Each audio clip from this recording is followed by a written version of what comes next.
Yes, you, watching this video. Do you want to own a piece of Scribbler? Only not a lock of hair or blood or flesh or anything else that will get you in trouble with the law? Well, now you can, with t-shirts, hoodies, tote bags and mugs featuring Obab Scribbler at her Teespring store. You know you want to. I shall now stop talking in third person and send you on to the video. Be lovely to each other and enjoy the show.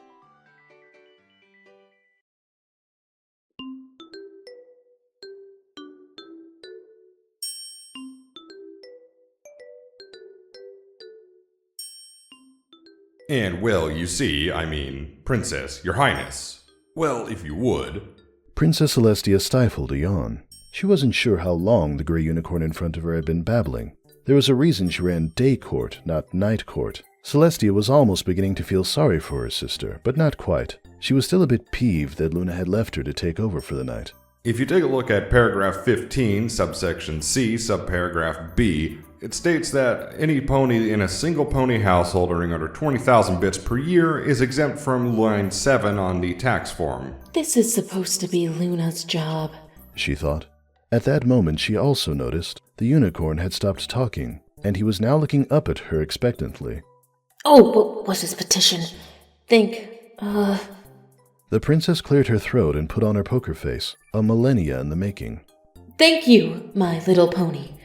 I have heard and understood your concerns, and I will be sure to take them into consideration. Have a wonderful night. The stallion's smile weakened a bit, but he still bowed and exited the room quietly. Celestia let out a sigh of relief. That was a close one, she murmured to no one in particular. Somewhere in the back of her mind, something began yelling at her. Why are you doing this again? Why, to help my dear sister, of course. Why can't she do it herself? She has a mouth. Oh, because she's too busy doing... It was at that moment that the Sun Princess realized that she had absolutely no idea why Luna couldn't run her own court for the night. What had she said?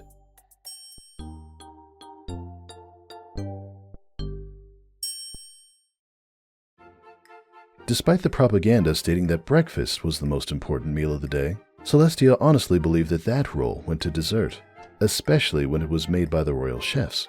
Sitting in front of her, filling its gold container to the brim, was the most beautiful creme brulee she had ever seen. Just perfect for the one night of the week Luna and she reserved for a meal together. Luna too enjoyed the sugary custard. However, tonight she simply stared at its yellow surface with what looked to be a mix of confusion and intrigue. Celestia dipped a fork into the brulee. So, Luna, how have things been going? Well... The elder sister waited for the younger to elaborate. Nothing happened. I see. No problems with the stars or anything? No. Before Celestia could respond, the dark alicorn stood up. If you wouldst allow it, dear sister, I would like to be excused. It seems that I have forgotten something of the utmost importance, and I must attend to it immediately. Celestia stared at Luna for a moment. Luna never misses creme brulee night, the elder thought. Well, if you really must go, Luna, I suppose I can't stop you. I just hate to see you... Thank you! Luna cheered. With a flash and a pop, the princess was gone, leaving Celestia alone with her dessert.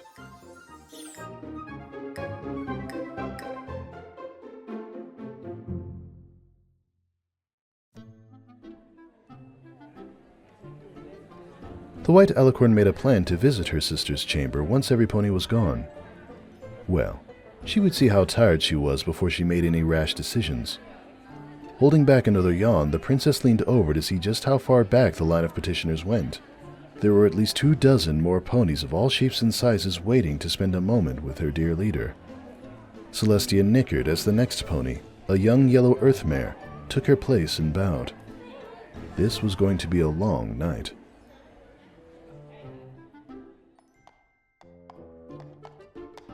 The Sun Princess's golden horseshoes clicked against the floor as she made her way through the empty hallways of the palace. As she rounded a corner, the entrance to Luna's private chambers came into view. The room was marked by 2 massive black, white, and purple doors, ornately designed with spikes, stars, moons, and various other heavenly bodies. On the other side stood 2 dark gray Pegasi, dressed in armor resembling that of a dragon's scales. The armor-clad soldiers jumped at the sight of their majestic ruler. My lord! Both yelped in unison, hitting the ground in some terrified version of a bow. Your Highness, is there anything that you need? All I wish is to see my sister. Celestia responded, taking a step toward the door. If you would, please. Well, you see, Princess, I'm afraid we can't do that. This caught the princess off guard. What? She yelped. The soldiers flinched. I mean, why not? Her Royal Highness has specifically requested no visitors be allowed to enter. And why is that? The two guards looked at each other. We are not sure. The one on the left responded. Celestia sighed. There is no need to worry. I only wish to spend a minute with her. Then I'll be out of your mains for the night. Is that all right with you? Once again, the Pegasi's eyes met. However, this time they moved away from the door to let Princess Celestia through. With a smile, she nudged open her sister's door. The structures made no sound as they happily complied to the Sun Princess's hoof. Luna? Luna? Are you still awake? She took another step in. Sitting on the blue blanket covers of a large canopy bed was the alicorn of the night herself, Princess Luna. Luna didn't seem to notice the intruder. She was staring intently at a large notebook, a quill grasped firmly with magic at her side. A wooden abacus sat on her left, propped up against a pillow. She was murmuring something to it. Nay, Abby. It appears that I have utilized the word immediately far too often for it to be recommended. Celestia passed through the doorway. It closed behind her with an echoing thud. Luna jumped at her sister's sudden appearance, quite like how the Pegasi had reacted earlier. But instead of bowing, the blue unicorn immediately flung her papers into a blue chest across the room. She spun around with a grin plastered onto her face. Greetings, my dear sister. What brings you to my humble bedroom this night? Good evening to you too, Luna. Celestia answered, an eyebrow raising. I was wondering what was so important that you had to miss creme brulee night. But now I see you were working on something. Luna's smile faltered. Yes, I was working, and that is why I could not attend night court. Yes. Care to tell me on what? Now Luna's smile was completely gone. Her lips were slightly parted, completing the look of shock started by her wide teal eyes. Nothing. Nothing at all. Well, Celestia began, moving around the room. at least your speaking skills are improving. She arrived at the box in which lay Luna's notebook. What was it you were writing? A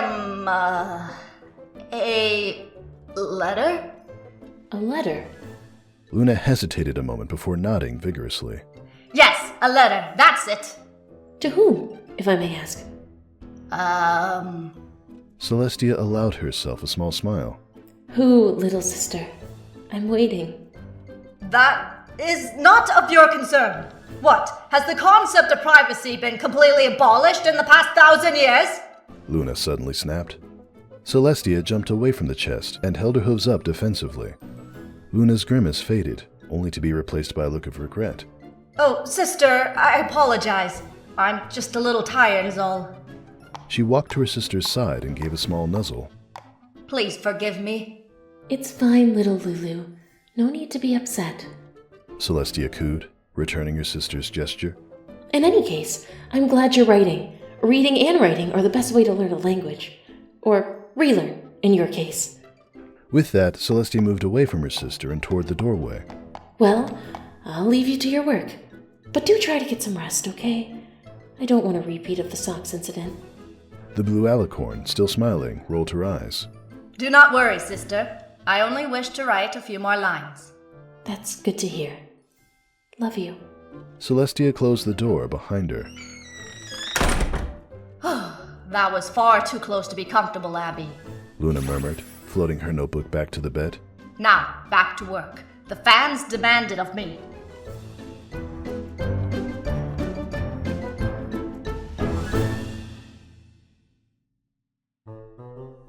The denizens of Canterlot Castle were understandably surprised when their leader, the glorious Princess Celestia, came trotting through the main hallways, carrying a large hammer and yelling her sister's name.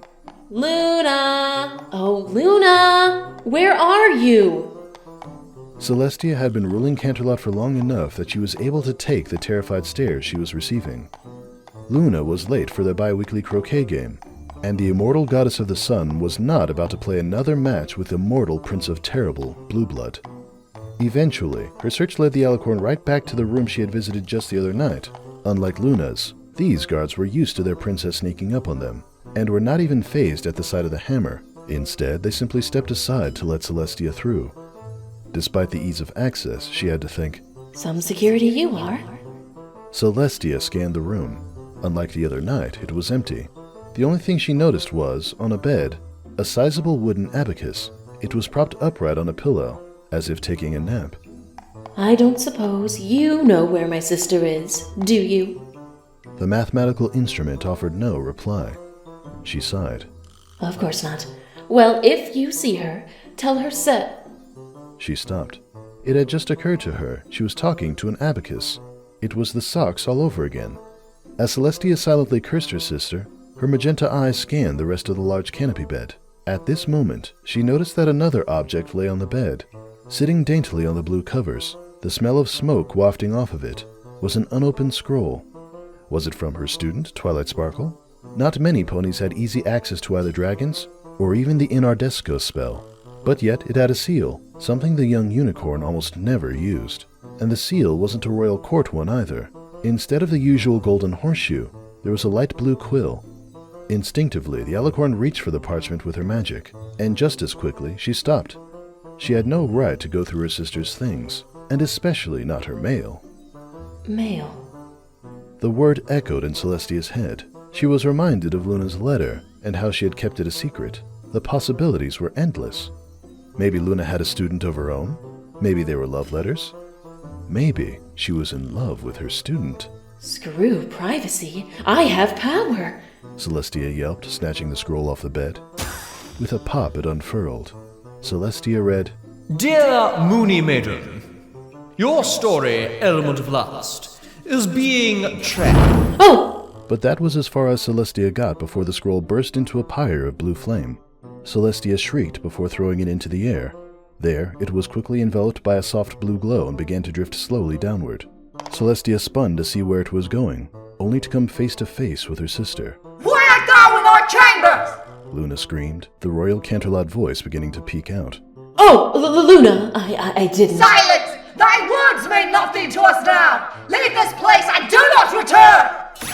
Her horn began to glow with the same blue light that had taken the paper. Celestia winced, mentally preparing herself for whatever it was her sister had in store for her. Then, silence. Opening her eyes, the white alicorn quickly realized the set of purple eyes she was now staring into were not Luna's. Princess! Twilight sputtered, jumping back from her desk, which now creaked under Celestia's weight. What? How did you get here? Well, I'm not completely sure. Celestia replied, glancing around the new room. It was dark and filled to the brim with machines and science equipment, more commonly known as the basement. That was quick. She thought. The Sun Princess could feel something squirming underneath her. Quickly, she jumped off the wooden table and turned back to see what she had been sitting on. Lying face up, strapped down by tight leather bands, was Spike. The baby dragon gasped for breath. Oh, man! I thought I'd never get out of there! Celestia's gaze switched between the unicorn and her assistant. What did I interrupt here? Twilight blinked. Research?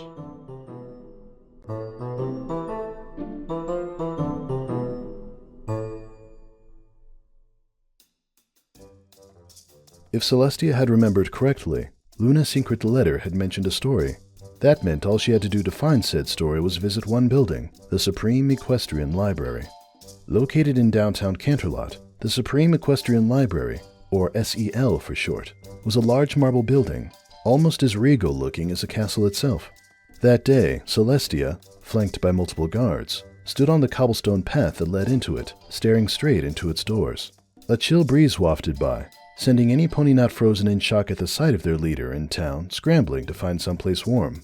The SEL wasn't like most libraries. While most libraries ran on donations and possible government funding, The SEL ran on one thing and one thing only: magic. Through a certain spell invented and cast by the founder, Page Turner, every single thing that had ever been written was contained in this library.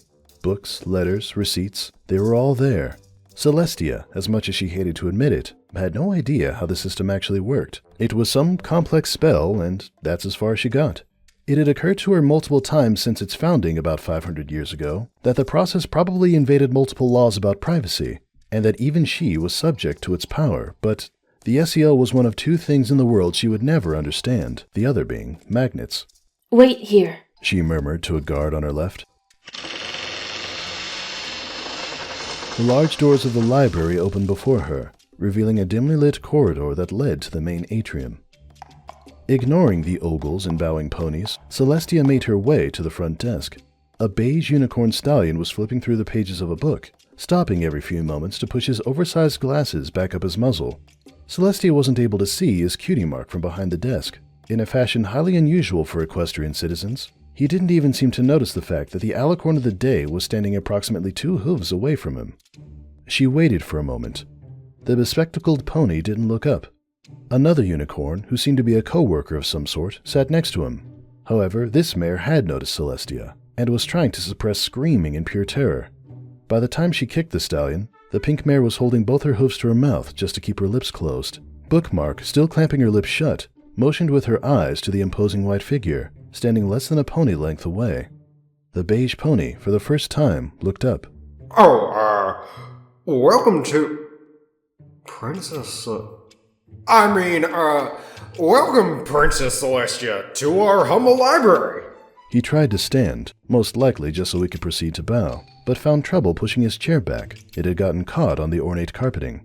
After a few awkward moments filled with the sounds of nothing but confused stuttering, Celestia decided to be merciful, and simply held a hoof up denoting silence. The chair-challenged co-worker stopped cold. The princess smiled. Listen, Mr. Right, Mr. Iohum. I'm looking for a specific author, and I figured that you might have her work. For once, Mr. Iohum seemed to beam with pride. Yes, ma'am. We here at the Supreme Equestrian Library have every little thing your heart would ever desire. If you would just give me the author's name, I can go find it for you. Of course. Now, the author I am looking for is named Moony Maiden. Immediately, Iohum's face flushed bright red. Celestia's smile disappeared. The stallion broke eye contact. Princess. With all due respect, of course. Are you sure that you have the right author? Yes. Of course. I apologize for doubting you. Any specific title? Celestia thought for a moment. She knew it probably wouldn't look good, but... I'm looking for Elements of Lust. Yes. Nothing. Just wait for one moment, if you would. He disappeared into the Valley of Shells behind the desk. The princess glanced around the atrium of the SEL. Most of the ponies had stopped staring at her, and those who were quickly shifted their gaze when she looked back at them. Eventually, her scan led her to the bright blue eyes of Bookmark, Iohum's fellow bookkeeper. They locked eyes. Celestia flashed the mare a toothy grin. Please don't eat me, I'm so sorry! Okay. Iohum mumbled as he returned to the desk. An embarrassed glint in his eye, he levitated a surprisingly large leather-bound book over to her. Celestia quickly took control of it. This should be it. Not that I know what it looks like. Now every pony within a 3-yard radius was staring. Is there anything else you need, Your Highness? Celestia turned away. That should be all. Thank you.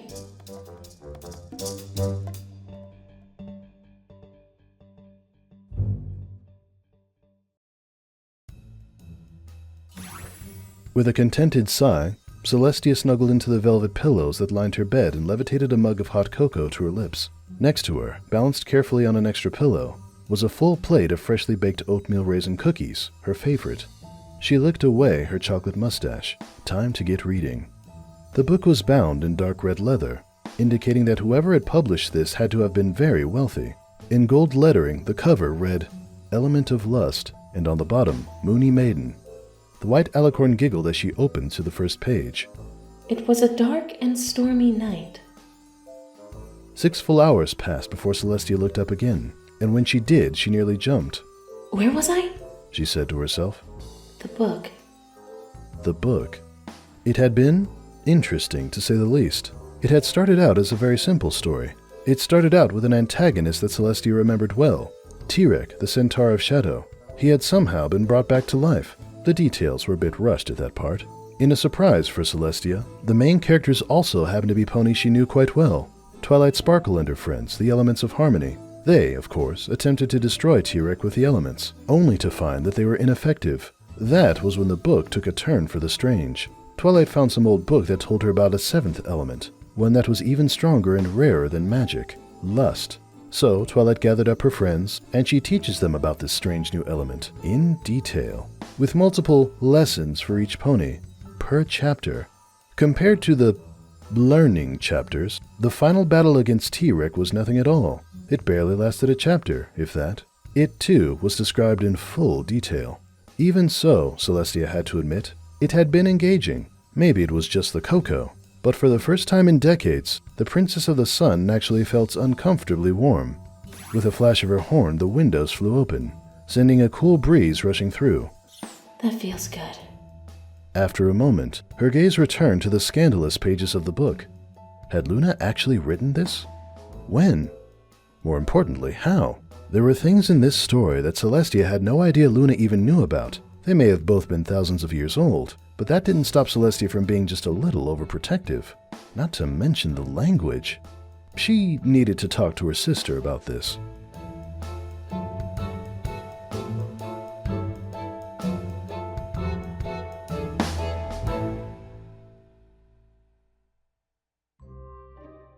Things had been a bit awkward since the whole Celestia reading Luna's mail and Luna teleporting Celestia to Ponyville incident. Of course, when Celestia returned, they had both apologized profusely, but they still hadn't been able to make eye contact for the past few days. This was why it was so quiet when Celestia entered the royal dining hall, only to find Luna already sitting in her chair across from Celestia's. Servants brought out their meals when Celestia sat.